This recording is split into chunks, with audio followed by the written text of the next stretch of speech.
Packet আপনাদের সামনে খুলছি।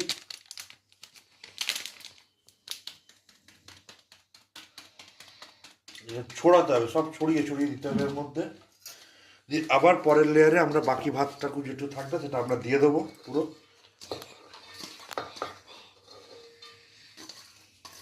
তার সাথে সাথে বন্ধুরা আমি বলে দিই, আমার একটা ক্লাউড কিচেন চলে শিল্পীর হেসেল নামে জোম্যাটোতে।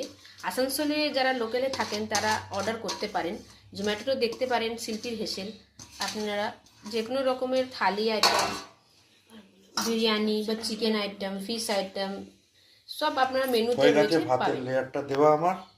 এবার ওপর থেকে আমার বাকি ঘিটা যেটা আছে গলানো সেটা দিয়ে দেবো। এর মধ্যে বেসিক্যালি অনেকে তেল দেয়, কিন্তু তেল দেওয়াটা না, ঘিয়েরই কাজ হয় বিরিয়ানিতে। উপর থেকে বাকি বিরিয়ানি মশলাটা দিয়ে দেবো।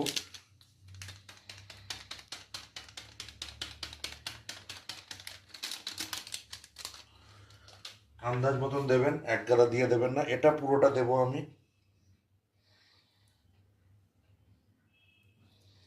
কেসার দুধটা তো এটা কেসার দুধটা, এটা আমার, এটা কেসার দুধ দিয়ে দিলাম।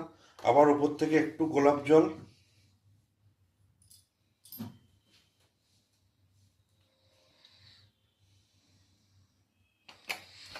আমি অনেকে বিরিয়ানিতে আতর মেশায়, আমি মেশাই না। আতর দিলে কি হয়ে যায়, অনেক বেশি ফ্লেভারটা অনেক বেশি হয়ে যায়, যে কারণে লোকে এই করে, খেতে পারে না লোকে আর। একটু আতর একটু কেওড়া আবার দিয়ে দিলাম ওপর থেকে। ওপর থেকে একটু নুন দিয়ে দিলাম। নুন কিন্তু মেশাচ্ছি না, দেখছেন সব ছড়িয়ে ছড়িয়ে দিচ্ছি, কারণ এটা কিন্তু নিজেই ফ্লেভারটা মিশবে পুরো। হয়ে গেছে আমাদের পুরো কমপ্লিট, পুরো লেয়ারিং পুরো কমপ্লিট করে দিয়েছি আমরা। এবার সাইড থেকে ভালো করে পরিষ্কার করে নিয়ে, দুটো সিস্টেম আছে, আপনি আটা দিয়েও সিল করতে পারেন, আর আমি যেটা করছি আজকে সেটা আজকে অ্যালুমিনিয়াম ফয়েল দিয়ে করছি আমি সিল আজকে এটাকে।